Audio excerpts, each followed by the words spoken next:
இதழமை digital நேயர்களுக்கு வணக்கம். Budget 2024-25 காலையிலிருந்து தொடர்ச்சியாக வெவ்வேறு நிபுணர்களுடன் பட்ஜெட் குறித்து பேசி வருகிறோம். சார், ஆக்சுவலி ஒரு 2 நாட்களுக்கு முன்னால் மோடி ஒன்று பேசியிருந்தார் பிரதமர். என்னன்னா, காங்கிரஸ் இல்லை எதிர்க்கட்சிகள் எலெக்ஷன்லாம் முடிஞ்சிருச்சு, இனி எல்லோரும் அடுத்த 5 ஆண்டுகள் நம்ம ஒற்றுமையாக செயல்பட வேண்டும் சொல்லி தான் பட்ஜெட் அனௌன்ஸ் பண்ணாங்க. ஒற்றுமையோடு செயல்படணும் அப்படிங்கிறதுக்காக இந்த பாசிட்டிவ் நோட்டில் கேட்குறேன். இந்த பட்ஜெட்டில் எது உங்களுக்கு ஒரு நல்ல அம்சமாக தெரிஞ்சுச்சு? சார், அதாவது ஆங்கிலேயர்கள் காலத்திலிருந்து பட்ஜெட்டுக்கு ஒரு 2-3 நாளைக்கு முன்னால் அல்வா கிண்டுவாங்க. அது ஆங்கிலேய காலத்திலேருந்து வந்தது. காங்கிரஸ் காலத்துலேயும் அல்வா கிண்டனாங்க, அதை நான் இல்லைன்னு மறுக்கலை. ஆனால் அல்வா கிண்டனாங்களே தவிர மக்களுக்கு அல்வா கொடுக்கல. அல்வானாலும் அது கேசரி தானுங்க, அல்வா கிடையாது. இல்லை, கேசரி இல்லை, அது பேர் அல்வா தான். ஓகே, ரவையை போட்டு அல்வா கிண்டுவாங்க. அந்த அல்வாவை ஒரு தடவை போய் சாப்பிட்டா மாதிரி எனக்கு கூட ஞாபகம், பார்லிமெண்ட்டுக்கு போன போது. ஆனால் காங்கிரஸ் பீரியடில் அல்வா கிண்டி மக்களுக்கு அல்வா கொடுக்கல, 9% பொருளாதார வளர்ச்சியை காட்டணும். ஆனால் 2-3 நாளைக்கு முன்னால் கிளறின அல்வாவை விட இன்றைக்கி வந்திருக்கிற பட்ஜெட்டினுடைய அல்வா மிகப்பெரிய ஏமாற்றமாகவும், இந்த அல்வா கொடுக்குறான் அப்படின்னு சொல்லுவாங்க பழமொழி. தமிழ்நாட்டில் நீங்கள் பார்த்தீங்கன்னா நல்லா அல்வா கொடுத்துட்டான் பாரு சொல்லி. அது மாதிரி நம்ம நிதியமைச்சர் மரியாதைக்குரிய அம்மையார் அவர்கள் இந்திய மக்களுக்கு மிக மிக ஒரு மோசமான பட்ஜெட்டை அறிவித்திருக்கார். குறிப்பாக நீங்கள் அதில் பார்த்தீங்கன்னா, தனக்கு ஆதரவாக இருக்கிறார்கள் என்பதற்காக பீகாருக்கும் ஆந்திராவுக்கும் ஒதுக்கிய நிதி அபரிதமானதாக இருக்கிறது.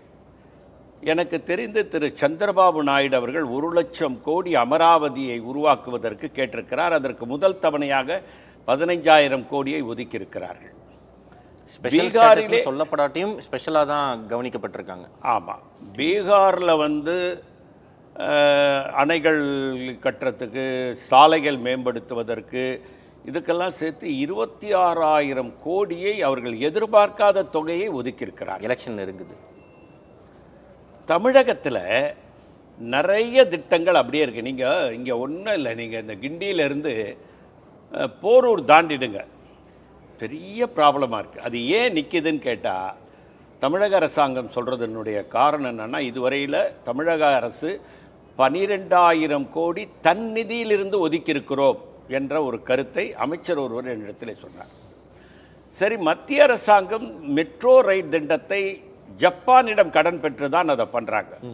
இவங்க ஒன்றும் கொடுக்கல. அந்த ஜப்பான் கொடுத்த பணத்தை கொடுப்பதற்கு கூட மனமில்லை. நீங்கள் இந்த பட்ஜெட்டிலே பாருங்கள், தமிழகம் என்ற வார்த்தையே அம்மையார் நிதியமைச்சர் அவர்கள் உச்சரிக்கவே இல்லை.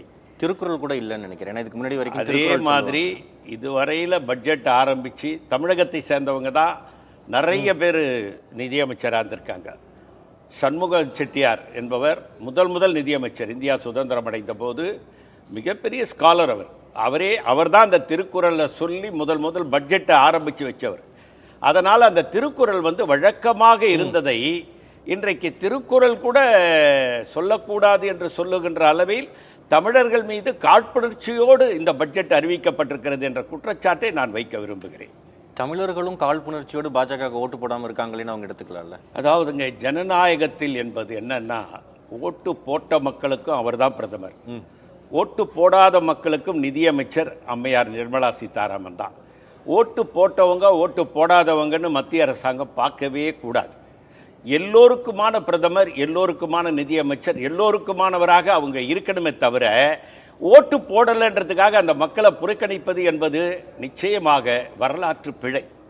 அது இந்திய அரசியல் அமைப்பு சட்டத்திற்கே எதிரானது. நீங்கள் ஒரு முறை பார்த்துருப்பீங்க, நிதி திட்ட கமிஷன் இருந்தது, இப்போ நிதி ஆயோக்குன்னு மாற்றிட்டாங்க. அதுக்கு அம்மையார் இங்கேருந்து ஜெயலலிதா அம்மையார் முதல்வராக இருக்கும்போது பாருங்க. அப்போ ஜெயலலிதா அம்மையார் காங்கிரஸ் மீது கடும் கோபத்தில் கடுமையான விமர்சனங்களை காங்கிரஸ் மீது வைத்த நேரம், அலுவாலியா திட்ட கமிஷன் துணைத் தலைவரை சந்தித்து விட்டு வெளியே வந்தபோது அவரை பார்த்து கேட்டார்கள், திட்ட கமிஷன் துணைத் தலைவர் அலுவாலியாவை பார்த்தீர்களே, உங்களுக்கு மனநிறைவாக இருக்கிறதா? இல்லை, நான் எதிர்பார்த்த தொகையை விட அதிகமாக எனக்கு ஒதுக்கினார்கள். உங்களுக்கு ஞாபகம் இருக்கும், நீங்கள் பத்திரிகையாளர் என்ற முறையில் உங்களுக்கு அப்படி தான் இருக்கணும். அன்னைக்கு காங்கிரஸுக்கு ஓட்டு போடலை, எங்களுக்கு எதிர்கட்சியாக இருக்காங்க அதிமுக தான் அன்றைக்கி வெற்றி பெற்றிருக்கு அப்படின்னு அலுவாலியா நினச்சிருந்தாருன்னா அவங்களுக்கு குறைவான தொகை கொடுத்துருக்கலாம். கூடுதலான தொகையை கொடுத்தார்கள். நான் எதிர்பார்த்ததை யார் சொன்னது? ஐகான் லேடி சாதாரண லேடி இல்லை. இந்தியாவில் 2 பெண்மணிகள் எனக்கு மிகவும் பிடிக்கும். ஒன்று இந்திரா காந்தி, இன்னொன்று ஜெயலலிதா. அரசியலுக்கு அப்பால் எனக்கு ஜெயலலிதா அப்படி. காரணம் வந்து பெண்மையில் ஒரு ஒரு கட்சி எப்படி கட்டுக்கோப்பாக வைக்கணும்னு இந்திரா காந்தி கிட்டேருந்து அவங்க கற்றுக்கிட்டாங்க. அந்த மாதிரியான ஒரு பெண்மணி இதை சொன்னாங்கன்னும் போது நீங்கள் எப்படி இருக்கணும்? உங்ககிட்ட அந்த குணம் இல்லையே. தமிழ்நாட்டை சேர்ந்த அம்மையார் அவர்கள் தமிழ்நாட்டை சிறிது கவனமாவது எடுத்திருக்கணுமா வேணாவா? பிரதமர் மோடியோ மற்றவர்களோ அதை எதிர்த்திருந்தால் கூட, இல்லைங்க தமிழ்நாட்டில் நான் கூட போயிருக்கேங்க, எனக்கு வந்து அண்ணா நகரில் வீடு, எங்கள் அண்ணன் இருக்கார், நான் அந்த பக்கம் போகும்போது வரும்போது பார்க்குறேன், மெட்ரோ ட்ரெயினால் ரொம்ப மோசமாக இருக்குது, கொஞ்சம் விடுவிக்கலாம் பணத்தை, அப்போ தான் சரியாக வரும்னு சொல்லணுமா வேணாவா? ஏன் சொல்லலை? இதெல்லாம் நிதியமைச்சர் மீது நான் வைக்கும் குற்றச்சாட்டுகள். மூத்த தலைவர் சிதம்பரம் அவர்கள் வந்து பட்ஜெட் போடுறதுக்கு முன்னாடி எங்களுடைய எலெக்ஷன் மேனிஃபெஸ்டோவை படிச்சிருப்பாங்க போல். நாங்கள் யூத்துக்கு என்னென்ன சொன்னோமோ அதை அப்படியே பண்ணியிருக்காங்க அப்படிங்கிறாங்க. இளைஞர்களுக்கு வந்து முதல் 20 லட்சம் இளைஞர்களுக்கு 5 ஆண்டுகளுக்கான ஸ்கில்லிங் ப்ரோக்ராம் அப்படின்னு ஒன்று சொல்லியிருக்காங்க. அந்த மாதிரி நிறைய இளைஞர்களுக்கு வந்து நிறைய ஆப்ஷன் சொல்லியிருக்காங்க. அதே மாதிரி முதல் டைம் ஜாபுக்கு போகிறவங்களுக்கு வந்து 15,000 வரைக்கும் பேமெண்ட்ஸ் கிடைக்கும், அந்த மாதிரி ஒன்று சொல்லியிருக்காங்க. இன்னும் டீட்டெயில்டாக வரல அது. இது வந்து கிட்டத்தட்ட 2,10,00,000 இளைஞர்களை வந்து ஊக்குவிக்கும் அப்படின்லாம் சொல்லியிருக்காங்க. யாருடைய திட்டமாக இருந்தாலும் இளைஞர்கள் தானே, இளைஞர்களை ஒரு ஓட் பேங்காக நினச்சி அவங்களுக்கு பண்ணுறது ஒரு நல்ல விஷயம் தானே சார். அதாவது திரு சிதம்பரம் அவர்கள் காங்கிரஸ் சொன்னதை இவங்க பண்ணியிருக்காங்கன்னு சொல்கிறதுல எந்த தப்பும் இல்லை. காங்கிரஸ் மேனிஃபெஸ்டோவில் அப்படி தான் இருந்தது. ஆனால் நான் என்ன சொல்கிறேன்னா, எங்கள் பட்ஜெட்டை நீங்கள் காப்பி அடித்து பண்ணுங்கள், ஒன்றும் தப்பு இல்லை, நல்லவைகளை நாங்கள் ஏற்றுக்கொள்கிறோம். ஆனால் நீங்கள் பண்ணுவீங்களா அப்படின்னு கேட்டால் பண்ண முடியாது, பண்ண மாட்டீங்க, அந்த மனசு உங்களுக்கு கிடையாது. எப்படின்னு கேட்டால் 2 கோடி பேருக்கு ஆண்டுக்கு வேலை தருவோம், அவங்களுடைய மேனிஃபெஸ்டோ அதுதான். ஆரம்பத்தில் 2014 2 கோடி பேருக்கு வேலை வாங்கி தருவோம் அப்படின்னு சொன்னாங்க. எல்லோருடைய அக்கௌண்ட்லேயும் 15 லட்சம் போடுவேன்னு சொன்னாங்க. ஆனால் அதை இப்போ மாற்றி பேசுகிறாங்க, அதுக்குள்ளே நம்ம போக வேணாம். ஆனால் 2 கோடி பேருக்கு வேலை வாங்கி தரேன்னு சொன்னீங்களே, செஞ்சீங்களா? உங்களுடைய பண மதிப்பிழப்பால் சிறு குறு தொழில், இன்றைக்கி சொல்லியிருக்காங்க அம்மையார் நிர்மலா சீதாராமன், சிறு குறு தொழிலை உயர்த்துவதற்கு நாங்கள் முயற்சி எடுப்போம்னு. எப்படி முயற்சி எடுப்பீங்க? பண மதிப்பிழப்பில் மிகப்பெரிய சரிவை சந்தித்தது சிறு குறு தொழில். இந்தியா என்ற அடையாளமே எதில் இருக்குன்னா சிறு குறு தொழில் தான் இருக்குது. அங்கே தான் வேலை வாய்ப்புகள் நிறைய குவிந்து கிடக்கிறது. நீங்கள் கோயம்புத்தூரம் திருப்பூரம் போங்க, அங்கே 2 இடத்துலையே வந்து வட இந்தியாவிலேருந்து லட்சக்கணக்கான பேர் வேலை செஞ்சாங்க. இன்றைக்கி நீங்கள் ஊரால் கூட பார்க்க முடியாது. சமீபத்தில் கோயம்புத்தூர் திருப்பூர் நான் போயிருந்தபோது பார்த்தேன்.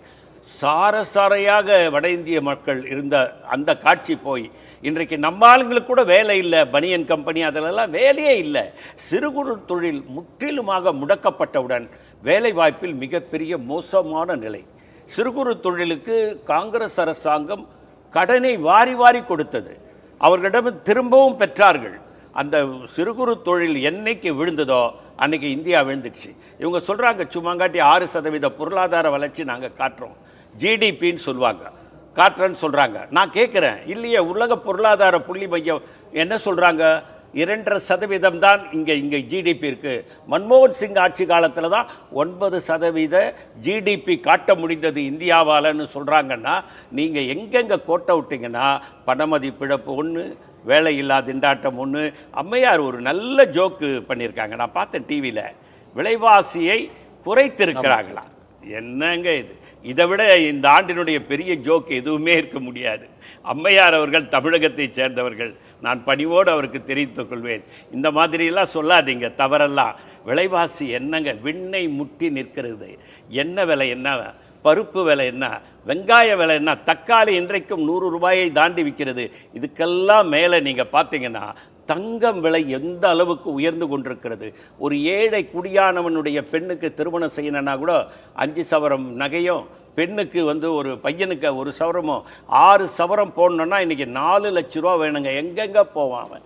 கோல்டுக்கு தான் இம்போர்ட் கம்மி பண்ணியிருக்காங்க, டேக்ஸ் 15%. இன்னொன்று தங்கம்ங்கிற ஒரு அழுவுற குழந்தைக்கு வாழைப்பழம் கொடுப்பாங்க. இல்லைங்க, காது குத்தும் போது குளோபல் கமோடிட்டி இல்லை, காது குத்தும் போது குழந்தைக்கு அழுவாமல் இருக்கணும்னு ஒரு வாழைப்பழம் கொடுப்பாங்க.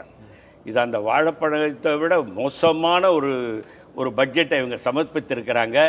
இன்றைக்கி வந்து என்ன சொல்கிறாங்க, தங்கத்தின் விலை குறைக்கிறோன்னு சொன்னால் கூட நான் ஏற்றுப்பேங்க.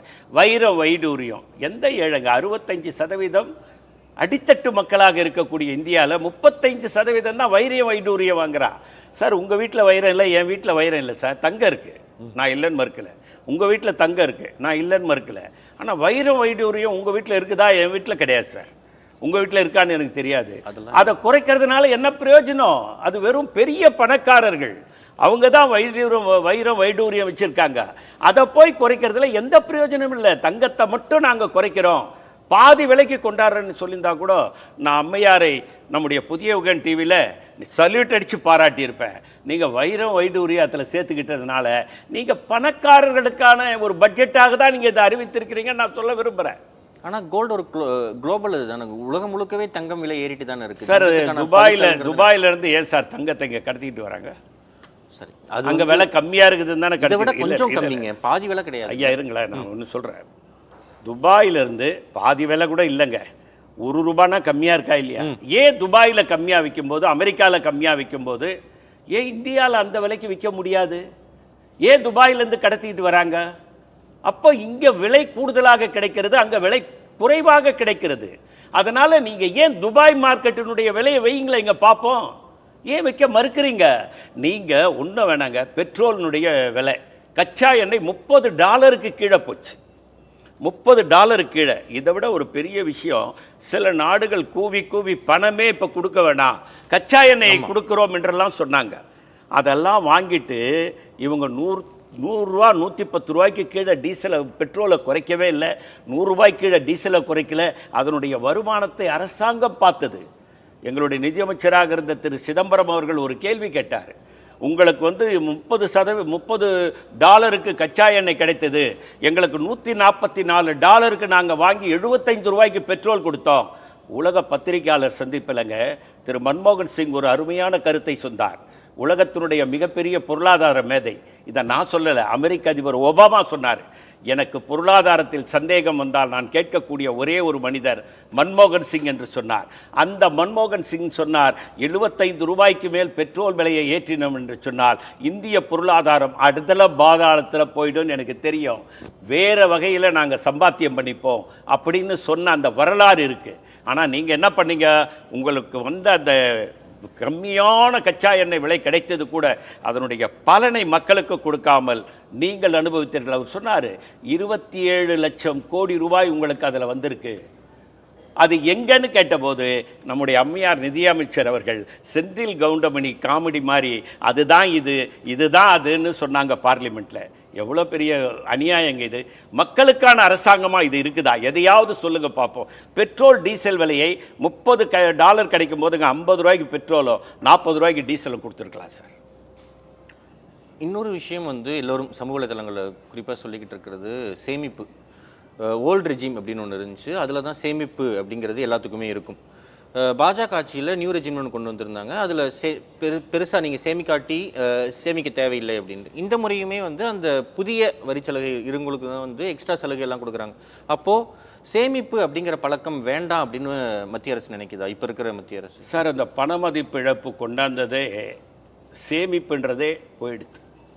நீங்கள் பார்த்தீங்கன்னா நம்முடைய வீட்டில் இருக்கக்கூடிய பெண்கள் கடுகு டப்பா, பானை, அதிலெல்லாம் பணம் கொண்டு வச்சுருப்பாங்க. ஏதாவது நெருக்கடி ஏற்படும் போது ஆண்களுக்கு உதவுவதற்காக போட்டு அது எல்லாமே சொல்லிட்டாங்க. ஏன்? நம்முடைய ஆயாவினுடைய சொர்க்கு பையில் இருந்த பைசாவை கூட இந்த அரசாங்கம் உருவி எடுத்துட்டாங்க. சேமிப்புன்றதே இந்த அரசாங்கத்துக்கிட்ட கிடையாது. யாருக்கு கிராமத்தில் போனீங்கன்னா நம்ம பாட்டியை பார்க்க போனோம்னா ஒரு சுருக்கு பை வச்சுருப்பாங்க, அதை எடுத்து திறந்து அந்த காலத்தில் பார்த்தீங்கன்னா ₹1 பெரிய காசு. உங்களுக்கு ₹1 கொடுப்பாங்க, எனக்கு ₹1 கொடுப்பாங்க, எல்லா பேர பிள்ளைக்கும் ₹1 கொடுப்பாங்க. அந்த ஆயா கிட்ட ஒரு தம்படி கொடுக்கறதுக்கு இன்றைக்கி காசு கிடையாதுங்க. அந்த மாதிரியான மத்திய அரசாங்கம் இது. சேமிப்பு என்பதை இந்தியாவில்தான் உலகத்திலேயே சேமிப்புக்கு பெயர் போன இடம் இந்தியா. இன்றைக்கி சேமிப்பே இல்லாத ஒரு நாடாவை இந்தியாவை மாற்றி வைத்திருக்கிறது இந்த பிரதமர் மோடியினுடைய அரசாங்கம் என்ற குற்றச்சாட்டை நான் வலுவாகவே வைக்க விரும்புகிறேன். இவர்கள் இதில் பட்ஜெட்டில் சொல்லியிருக்கிறது ஒரு ஏமாத்து வேலை. இன்னொரு விஷயம் ரயில்வே துறையில் வந்தே பாரத் மாதிரியான ட்ரெயின்ஸுக்கு தான் அதிக அளவிலான ஃபெசிலிட்டிஸ்லாம் கொடுக்கப்படுது. ஏற்கனவே இருக்கிற ஸ்லீப்பர் கிளாஸ் எல்லாமே கம்மி பண்ணிக்கிட்டு இருக்காங்க. ஒவ்வொரு நாளும் அதே அமைச்சர் அஸ்வினி வைஷ்ணவ் தான் இருக்கிறனாலும் ரயில்வேஸில் மக்கள் ரிசர்வ் கம்பார்ட்மெண்ட்னாலும் ஏறிட்டு தான் போயிட்டுருக்காங்க. ரயில்வேஸ் ஒரு 10 ஆண்டுகளுக்கு முன்னால் இருந்த ரயில்வே துறை இப்போ கிடையாது. ஆனால் தொடர்ச்சியாக நிறைய ஆர்டர்ஸ் வருதுங்கிறாங்க, ரயில்வே புதுசு புதுசாக பண்ணுறோங்கிறாங்க. ஆனால் ரயில்வே செக்டார் ஏன் இவ்வளோ மோசமாக இருக்குது இந்த பீரியடில்? இங்கே இருக்கிற மிடில் கிளாஸை வந்து இந்த அரசாங்கம், மற்ற அரசாங்கங்களுமே மிடில் கிளாஸுக்கு பெருசாக பண்ணலனாலும் இந்த அரசாங்கம் மிகவும் மோசமாக ஒரு பாரமுகத்தோடு இருக்குன்னு நினைக்கிறீங்களா? அதாவதுங்க, ரொம்ப மோசமான நிலை. 60 வயதுக்கு மேலான பெரியவர்களுக்கு கன்ஸ்ட்ரக்ஷனில் டிக்கெட் கொடுத்துட்டு இருந்தோம். ஆமாம், காங்கிரஸ் அரசாங்கம் முடியும் வரை. கொரோனா பீரியடில் நிப்பாட்டினாங்க. ஏங்க அதை பண்ணீங்க? ஏன் மறுபடியும் கொண்டாந்தா? நான் கொரோனா தான் போயிடுச்சு. 60 வயதுக்கு மேலே இருக்கவங்க, ரிட்டையர்மெண்ட் ஆனவங்க, அவங்களுக்கு வந்து பணம் வந்து ஒரு சிரமம் இருக்குது. பென்ஷன் வாங்குறவங்களா இருந்தால் கூட தன்னுடைய குழந்தைகளை நம்பி இருக்கக்கூடியவர்களும் இருக்காங்க. அப்போது அந்த ட்ரெயினுக்கு ஒரு ஊரை விட்டு இன்னொரு வீட்டு நகர்வதற்கு 50% இருந்ததுன்னா அவங்களுக்கு எவ்வளோ பெனிஃபிட் இருக்கும்? அதெல்லாம் நீங்கள் பண்ணீங்க. வந்தே பாரத்தை பற்றி சொன்னீங்க. ஒரு ட்ரெயினாவது ஒழுங்காக இருக்கா? இடிச்சா நொறுங்கி போகுது. அந்த மாதிரியான ட்ரெயின் நீ சமீபத்தில் பார்த்தீங்கன்னா ரயில்வே நிர்வாகம் எவ்வளோ மோசமாக இருக்குதுன்னு தடம் புரண்ட ரயில்கள், ஆக்சிடென்ட்டான ரயில்கள், முறையாக இல்லாத ஒரு சூழ்நிலை இன்றைக்கு இருந்து கொண்டிருக்கிறது. ரயில்வேவை வந்து சீரமைச்சது வந்து ஆங்கிலேயர் போட்டுவிட்டு போனதற்கு பின்னாலே 2004 வரை மிகப்பெரிய வளர்ச்சியை ரயில்வேயில் கொண்டாந்தோம். நீங்கள் லாலு பிரசாத் யாதவ் மன்மோகன் சிங்கினுடைய அரசாங்கத்தில் ரயில்வே மந்திரியாக இருக்கும்போது அவர் பட்ஜெட்டை தாக்கல் பண்ணார். அன்னைக்கு பிரதமர் மன்மோகன் சிங் எழுந்து சொன்னார், இந்த ரயில்வே அமைச்சர் தான் ரயில்வே நிர்வாகத்தில் லாபத்தை காட்டியிருக்கிறார். இவங்களை இன்னைக்கு இப்போ நீங்கள் சொன்னீங்க, அமைச்சர் பேர் சொன்னீங்க, லாபத்தை எங்கேயாவது ரயில்வேயில் காட்டுறாங்களா? இவங்க நஷ்ட பட்ஜெட்டை தான் போட்டுக்கிட்டு இருக்காங்க ரயில்வே இடத்துல. ஆனால் ஒரு சர்வீஸ் செக்டாரில் நீங்கள் லாபத்தை மட்டுமே பார்க்க முடியாது இல்லை. இப்போ வந்து பிபிசிஎல் ஆகட்டும், ஐஓசிஎல் ஆகட்டும், காங்கிரஸ் பீரியடில் நஷ்டத்தில் தான் இருந்துச்சு. ஏன்னா அவங்க $140 வாங்கி கம்மியான காசு கொடுத்துக்கிட்டு இருந்தாங்க. இப்போ அந்த செக்டார்லாம் அவங்க ப்ராஃபிட் தானே கட்டிக்கிட்டு இருக்காங்க. சார், இந்த பிஎஸ்என்எல் நான் கேட்குறேன், அது அரசாங்கத்து. பிஎஸ்என்எல் தனி. ஆமாம், அரசாங்கத்தை தானே. ஏன் இன்னும் 5G அதுக்கு வரல? ஏன் நீங்கள் கொடுக்க மறுப்புறீங்க? ஏன் தனியார்களுக்கு மட்டும் 5Gயை கொடுத்தீங்க? 5G நான் இப்போ தனியார் கொடுத்ததை நான் தவறுன்னு சொல்லவே இல்லை. தனியாரும் வேணும், வசதியானவங்களும் வேணும். அவங்க இருந்தால் தான் வேலை வாய்ப்பு உருவாக்க முடியும். ஆனால் அதுக்காகவே நீங்கள் தனியார் கொடுத்தீங்கல்ல, ஏன் பிஎஸ்என்எலுக்கு 5G கொடுக்க மறுக்கிறீங்க? 4G கூட இப்போ தாங்க கொடுத்தாங்க. ஏன் நீங்கள் மறுக்கிறீங்கன்னு கேட்குறேன். அரசாங்கத்து பொதுத்துறை நிறுவனங்களை நேரு ஏன் உருவாக்கினார்? இன்னைக்கு இந்தியா என்ற ஒரு கட்டமைப்புங்க, உலக பொருளாதாரம் சரிந்து போய் கிடந்தது. உலக பொருளாதாரம், அமெரிக்காவினுடைய வங்கியெல்லாம் திவாலாயிடுச்சு. பிரதமர் ஒபாமா என்ன சொன்னார்? ரகுராம் ராஜன் அமெரிக்காவுக்கு போயிருக்கும்போது கூப்பிட்டு, எங்கள் அமெரிக்க பொருளாதாரமே செதஞ்சு போச்சு, 3% ஜிடிபிக்கு மேலே என்னால் தூக்க முடியல, 9% ஜிடிபி எப்படி தூக்கி நிற்க வைக்கிறீங்கன்னு கேட்டபோது, எங்கள் நாட்டில் மந்திரவாதி மன்மோகன் சிங் ஒருத்தர் இருக்கார், அவர்கிட்ட கேளுங்கன்னு சொன்னார். என்ன தெரியுங்களா? நேரு அமைத்து விட்டு போன பொதுத்துறை நிறுவனங்கள் இந்த நாட்டை அடித்தளமாக நின்று கான்கிரீட் போல அது காத்து நின்றதுனால தான் 9% ரிசர்வ் வங்கி, பொதுத்துறை நிறுவனங்கள், இந்த ரயில்வே, எத்தனை பொதுத்துறை நிறுவனங்கள். நீங்கள் Salem steel plant, Neyveli lignite, எல்லாம் பொதுத்துறை நிறுவனம் நீங்கள் வித்துக்கிட்டு இருக்கீங்க. இன்றைக்கி இந்தியாவிலிருந்து ஒரு மோசமான ஒரு நிலை என்னன்னு கேட்டிங்கன்னா, பொதுத்துறை நிறுவனங்களை விற்பது எப்படின்னு கேட்டிங்கன்னா, நம்முடைய குழந்தைகளை நம்ம விலைக்கு விற்பது போல. இதுதான் என்னுடைய கருத்தாக நான் சொல்ல விரும்புகிறேன். அவங்க வந்து பொதுத்துறை நிறுவனங்களை நேரு எதற்காக உருவாக்கினார் என்றால், இந்த நாடு என்றைக்கும் பஞ்சத்தாலோ வேறு எதாலோ அடிபடக்கூடாது. வேலை வாய்ப்புகளை உருவாக்குனது எதுங்க? ரயில்வே, நெய்வேலி லிக்னைட், சேலம் முருக்காலை, ஆவடி டேங்க் ஃபேக்ட்ரி. யார் கொண்டாந்தது? எல்லாம் பொதுத்துறை நிறுவனங்கள். டாடா மில்லு இது பீகாரில் இருக்க எல்லாம் எப்படி கொண்டாந்தாங்க? எல்லாம் பொதுத்துறை நிறுவனங்களாக கொண்டு வந்து, இந்திரா காந்தி ஏர் இந்தியா இதெல்லாம் வந்து டாடா கிட்ட இருந்தது. வங்கிகள்லாம் டாடா பிர்லா கிட்ட இருந்தது. இங்கே முத்தைய செட்டியாரோட ஃபேமிலி கிட்ட வங்கி இருந்தது, இந்தியன் வங்கிலாம். எல்லாத்தையும் தேசிய உடைமை ஆக்கினது யாரு? ஏன்னா தேசிய உடைமை ஆக்கினா தான் அரசாங்க வேலை வந்தால் தான் பென்ஷன் கிடைக்கும். அதெல்லாம் செஞ்ச நாங்கள் இன்னைக்கு எதையாவது செய்கிறீங்களா? எல்லாத்தையும் எடுத்துட்டீங்க. அதனால் நீங்கள் இந்த பட்ஜெட் ஒரு மோசமான பட்ஜெட் என்பது என்னுடைய கருத்து. காங்கிரஸ் இவ்வளோ செஞ்சிருக்கு அப்படிங்கிறது எல்லாமே உண்மைதான். இப்போ UPA 1 விடவும் UPA 2லையுமே வந்து நிறைய திட்டங்கள் இருந்தது. ஆனால் மக்கள் 3ஆம் முறையாகவுமே புறக்கணிச்சிருக்காங்க. கிட்டத்தட்ட 100 தொகுதிகள் ஜெயிச்சிருந்தாலும் மக்கள் 3ஆம் முறையும் புறக்கணிச்சிருக்காங்க. அப்படின்னா ஏதோ ஒரு ஒவ்வாமை இருக்கத்தானே செய்யுது. அப்போ அதை வந்து இப்போது காங்கிரஸ் தொடர்ச்சியாகவே வந்து சொல்லிக்கிட்டே இருந்தது, நாங்கள் இப்போ வந்து ரொம்பவே ஃபார்மிடலான ஒரு எதிர்க்கட்சியாக இருக்கிறோம் அப்படின்ட்டு. ஆனால் இப்போவும் வின்னிங் சீட்டில் அவங்க தானே இருக்காங்க, பாஜக தான் இருக்காங்க. அப்போ அவங்க இந்த மக்கள் எங்களுக்கு தான் ஓட்டு போட்டிருக்காங்க, அந்த மக்களுக்கு என்ன தேவையோ நாங்கள் தான் செய்கிறோம், வேண்டாட்டி அடுத்த எலெக்ஷனில் பார்த்துக்கங்கிறதான் அவங்க ஸ்டாண்டாக இருக்கும். அதாவதுங்க, இந்த இயக்கம் காங்கிரஸ் இயக்கம் ஆரம்பிக்கப்பட்டது ஆட்சிக்காகவோ அதிகாரத்துக்காகவோ அல்ல. எங்களுக்கு ஆட்சிக்கு வரணும், அதிகாரத்துக்கு வரணுன்ற ஆசையும் கிடையாது. நான் ஓப்பனாக சொல்கிறேன். யார் வேணாலும் அதுக்கு மறுப்பு சொல்லட்டும், நான் சொல்கிறேன். ஏன்னா நம்முடைய தேசத்தினுடைய தந்தை மகாத்மா காந்தி அவர்கள் இந்த சுதந்திர போராட்டம் ஆரம்பித்த போது சொன்ன ஒரு தாரக மந்திரம், என் மக்களுக்கு அவர்களாகவே அவர்கள் ஆட்சி செய்யக்கூடிய மக்களே மக்களை ஆளக்கூடிய நிலை வேணும். ஒன்று. நேரு பிரைம் மினிஸ்டர் ஆவரன் 11 ஆண்டுகள் சிறையில் இல்லைங்க. 9 வருஷம் காமராஜர் முதல்வர் ஆவோன்னு இல்லவே இல்லை. இன்றைக்கி கூட அல்ல ஐயா நல்லக்கண்ணு சுதந்திர போராட்ட வீரர் தலைமறைவாக இருந்திருக்காரு. இன்றைக்கி அவர் எப்படி இருக்காருன்னு போய் பாருங்கள். சுதந்திரத்திற்காக போராடியவர்கள் எந்த சுகத்தையும் அனுபவிக்கிறதுக்காக போராடியவர்கள் கிடையாது. ஆனால் நாங்கள் வரலன்னு நீங்கள் சொன்னதை நான் ஏற்றுக்கிறேன். ஆனால் இவங்க வந்ததில் நீங்கள் பார்த்தீங்கன்னா நம்முடைய மரியாதைக்குரிய பிரதமர் மோடி அவர்கள் ஆரம்பத்தில் பார்த்தீங்கன்னா வாரணாசியில் ட்ரெயிலிங் பிகைண்டு, இதுவே போதும், இது ஒன்றே போதும். அவங்க என்ன சொன்னாங்க, ராமர் கோயிலை கட்டியவுடன் எங்களுடைய எல்லா விதமான கோரிக்கைகளும் நிறைவேறிச்சு, ராமரே எங்களை காப்பாற்றுவாருன்னு சொன்னாங்க. ராமர் கைவிட்டுட்டாரு. அங்கே 33 சீட்டு தான் 80 சீட்டில் 45 சீட்டு அகிலேஷ் யாதவ் ஜெயிச்சிருக்காரு. அப்போனா ஊபியில் ராமரே உங்களை ஏற்றுக்கலங்க. ஆனால் அதுக்கப்புறமும் இப்போ போன வாரம் வந்து யூபியில் எந்தெந்த கடைக்கெல்லாம் வந்து யார் ஓனர் அப்படிங்கிறத நேம் வெளியே எழுதி போடுங்கன்னாங்க. அப்புறம் கோர்ட்டுக்கு போய் அந்த குவாஷ் ஆச்சு. அப்போது எலெக்ஷன் ரிசல்ட் என்னவா வேணா இருக்கலாம், மக்கள் என்ன வேணா தீர்ப்பளிக்கலாம், நாங்கள் எங்களுடைய அஜெண்டாவில் நாங்கள் தெளிவாக இருப்போம், அதை நோக்கி தான் நாங்கள் நகர்ந்துக்கிட்டே இருப்போம். இப்போ நேற்று வந்து ஒரு அனௌன்ஸ்மெண்ட் பண்ணியிருக்காங்க, ஆர்எஸ்எஸ் வந்து அரசு அதிகாரிகள் ஆர்எஸ்எஸ் மாதிரியான இயக்கங்களில் வந்து இயக்கத்துக்கான பேரணிகளை கலந்துக்கலாம் அப்படின்னு. அப்போது மக்கள் வந்து எங்களுக்கு எதிராக வாக்களிச்சாலும் எங்களுக்கு பிரச்சனை கிடையாது, எங்கள் அஜெண்டாவில் இல்லை நாங்கள் என்ன நினைக்கிறோமோ அதை தான் நாங்கள் வந்து செயல்படுத்திக்கிட்டே இருப்போம் அப்படிங்கிறதுல அவங்க தெளிவாக தானே இருக்காங்க. இல்லை அங்கே தான் ஃபார்முலாவை தாண்டி அவங்க எதுலையுமே பின்வாங்கல. இல்லை அங்கே தான் பிஜேபி அரசாங்கம் மாபெரும் தவறு செய்து. இது வந்து ஒரு மதசார்பற்ற நாடு. உங்களுக்கு நல்லா ஞாபகம் இருக்கும், நவகாலியில் காந்தி உட்கார்ந்துருக்காரு. முதல் நாள் சுதந்திரம் பெற்ற ஜின்னா அவர்கள் இனி இது இஸ்லாமிய நாடு என்று அறிவிக்கப்படும் என்று சொல்லிட்டார். உலக பத்திரிகையாளர்கள் நவகாலியில் இருக்கக்கூடிய காந்தி கிட்ட போய் கேட்குறாங்க,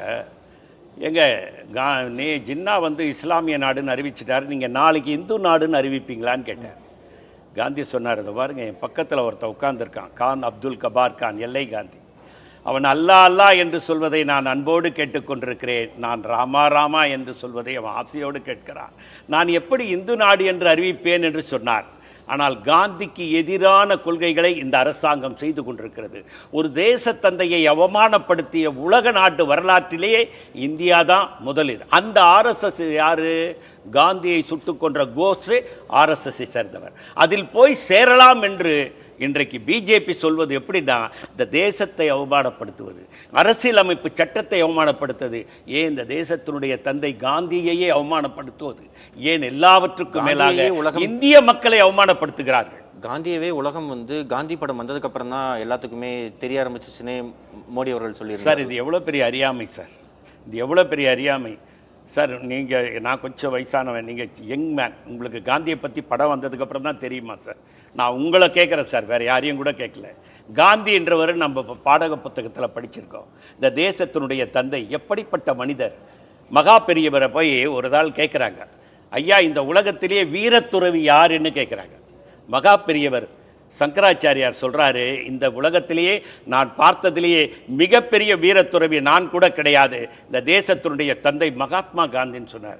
அடுத்த கேள்வி கேட்குறாங்க, ஐயா நீங்கள் கல்யாணம் பண்ணிக்காத வீரத்துறவி, அவர் கல்யாணம் பண்ணி 4 குழந்தை இருக்க, அங்கே தான் காந்தி நிற்கிறாரு.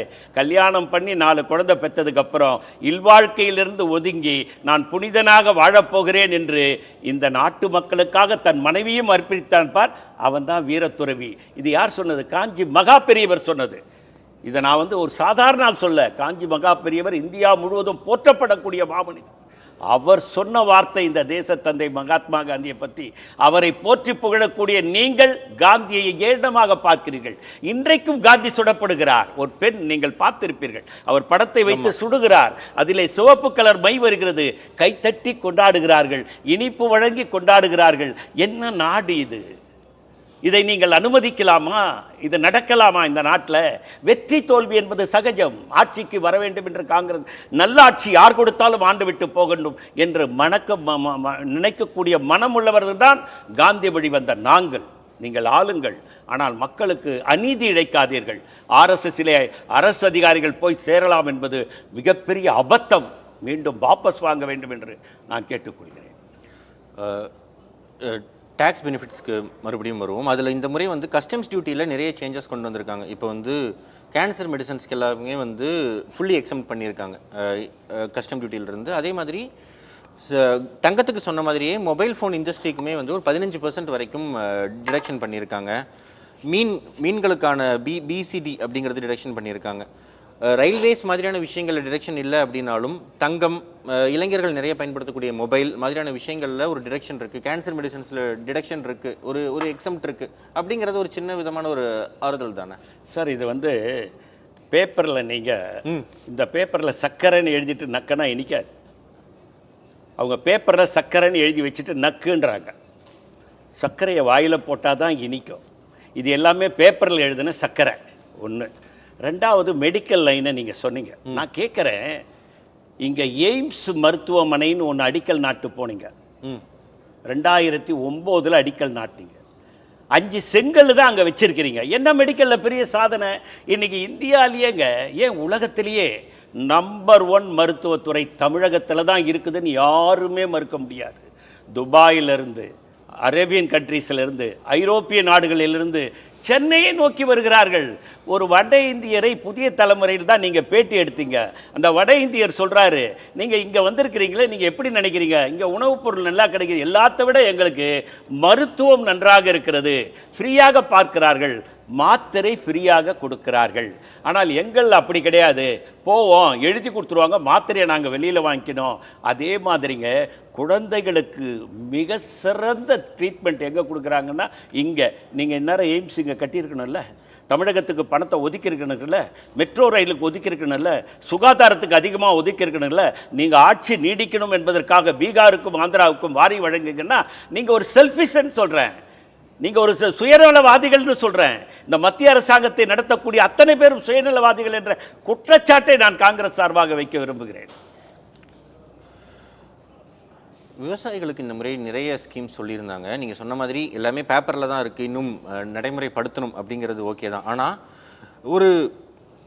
ஒரு சென்ட்ரல் கவர்மெண்ட் ஒரு ஸ்கீம் அனௌன்ஸ் பண்ணுறாங்க அப்படின்னா அதில் வந்து எப்பயுமே நிறை குறை இருக்கத்தானே செய்யும். இப்போ ஒரு ஸ்டேட் கவர்மெண்ட் பட்ஜெட் போட்டாலுமே அதில் நிறை குறை இருக்கத்தானே செய்யும். இன்னொன்று ஆட்சி அப்படிங்கிறத எடுத்துக்கிறோம் அப்படின்னா, இப்போ தமிழக காங்கிரஸ்லேருந்து கார்த்தி சிதம்பரம் ஒரு 3 நாளைக்கு முன்னாடி பேசியிருந்தார். நாங்கள் ஆட்சி அதிகாரத்தில் எங்களுக்குமே இது பங்கு தேவை அப்படின்ட்டு. செல்வ பெருந்தகையும் அப்பப்போ பேசுகிறார். அப்போது இந்த ஆட்சி அதிகாரம் அப்படிங்கிறதுமே மாறிட்டு தான் இருக்குது. திடீர்னு ஒரு சமயம் வந்து அவங்களுக்கு நாங்களும் ஆட்சிக்கு வருவோம் அப்படின்னு பேசுகிறது வந்து எல்லோருக்குமே இயல்பு தானே சார். வந்து ஒரு ஆட்சி நடத்தக்கூடியவங்க, ஒரு கட்சி நடத்தக்கூடியவங்க ஆட்சி அதிகாரத்துக்கு வரணும்னு விரும்பி தான் கட்சி நடத்துகிறோம். நாங்கள் ஒன்றும் மடம் நடத்தலை.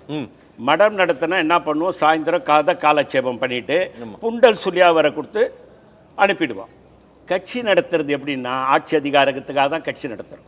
எங்களுக்கு தேவை இல்லைன்னாலும் ஆட்சி நடத்துகிறவன் நல்ல ஆட்சி நடத்தணும்னு நாங்கள் நினைக்கிறதுல எந்த தவறும் கிடையாது.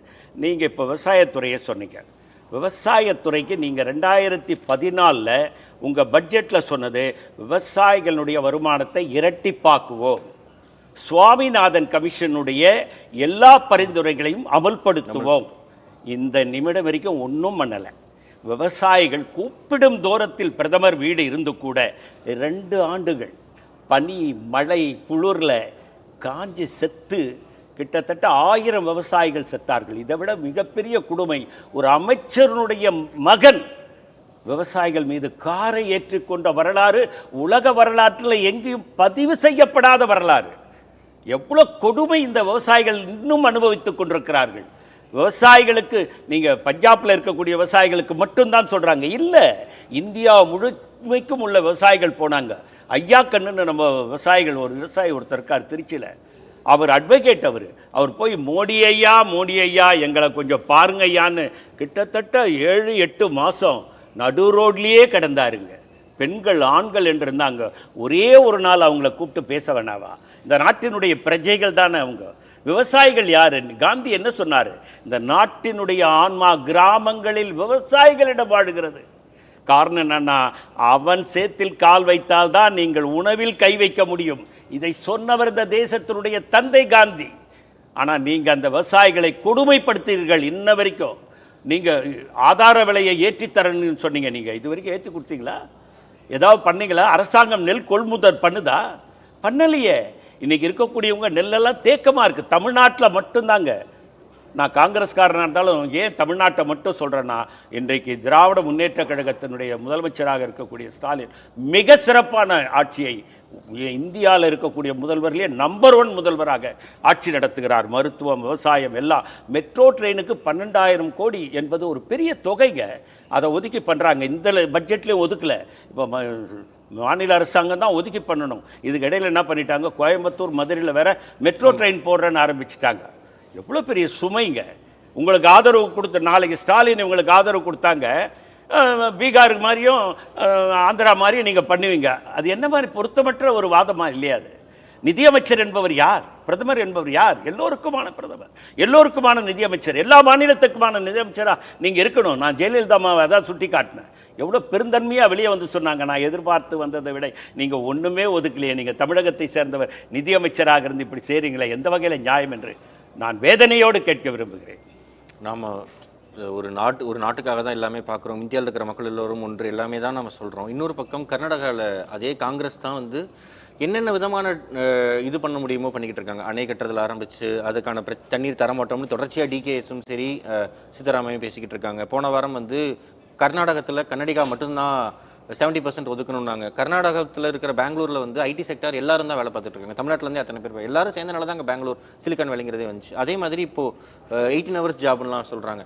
அப்போது கர்நாடகாவில் இருக்கிற காங்கிரஸ் வந்து முற்றிலும் ஒரு பொம்மை அரசாங்கத்தை விட ஒரு ஒரு ஒரு மோசமான ஒரு இது நோக்கி நகர்ந்துக்கிட்டு இருக்காங்க. அதாவதுங்க, நான் காட்சி ஊடகத்தில் தான் பார்த்தேன்.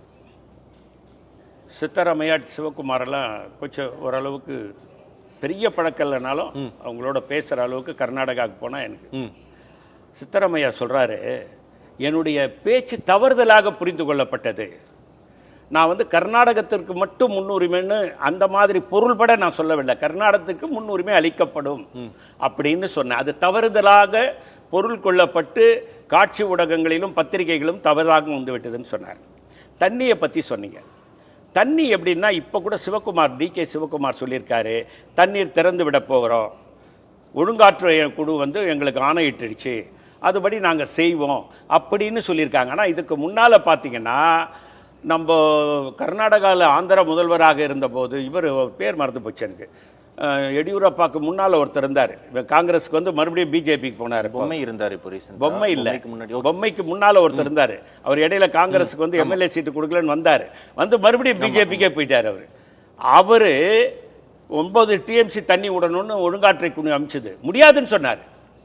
மன்மோகன் சிங்கை சந்திப்பதற்கு டைம் கேட்டார். மன்மோகன் சிங் ஒரே வார்த்தை சொன்னார், prime minister of India, 9 TMC தண்ணீரை திறந்து விட்டுட்டு வந்தீங்கன்னா உனக்கு அப்பாயின்மெண்ட்டு, இல்லைன்னா கிடையாதுன்னு திறந்து விட்டுட்டு தான் போய் பார்த்தார். ஏன் அந்த மாதிரி நீங்கள் சொல்லுங்களேன். சித்தராமையாவுக்கு தான் காங்கிரஸ் முதல்வர்னா அவர் கர்நாடகாவுக்கு தானே முதல்வர். சொல்லுங்கள், நீங்கள் உங்களுக்கு ஏதாவது உதவி வேணும்னா, எங்ககிட்ட ஏதாவது வரணும்னா, தமிழ்நாட்டுக்கு தண்ணியை திறந்து விட்டோன்னு மன்மோகன் சிங் ஒரு ஆம்பளையாக சொன்னார்ல, நீங்கள் சொல்லுங்களேன். ஏன் சொல்ல மாட்டீங்க? கர்நாடகா இந்தியாவில் தானேங்க இருக்குது. நீங்கள் இந்தியா, கர்நாடகத்துக்கு நீங்கள் தானே பிரைம் மினிஸ்டர், தமிழ்நாட்டுக்கு நீங்கள் பிரைம் மினிஸ்டர், நிதி அமைச்சர் மாதிரி தெரியல. ஏன்னா பட்ஜெட்டை பார்த்தா அப்படி தான் தெரியுது. தமிழ்நாட்டுக்கு பிரதமர் நம்முடைய மரியாதைக்குரிய மோடியோ நிதியமைச்சர் நிர்மலா சீதாராமன் மாதிரியோ தெரில. ஏன்னா தமிழகம் என்ற பேரே உச்சரிக்கப்படவில்லை. அதில் விட உலக மகாஞானியான திருக்குறள் ஒலிக்கப்படவில்லை. ஆகவே தமிழகத்தை நீங்கள் புறக்கணிக்கிறீர்கள், தமிழர்களை புறக்கணிக்கிறீர்கள். ஆகவே இந்த பட்ஜெட் மிக மோசமான பட்ஜெட், மக்களை வஞ்சிக்கும் பட்ஜெட் என்ற குற்றச்சாட்டை நான் முன்வைக்க விரும்புகிறேன். அரங்கத்திற்கு வந்து இவ்வளோ நேரம் விலாவரியாக நிறைய விஷயங்கள் குறித்து பேசினீர்கள் சார். மிக்க நன்றி சார். Thank you sir.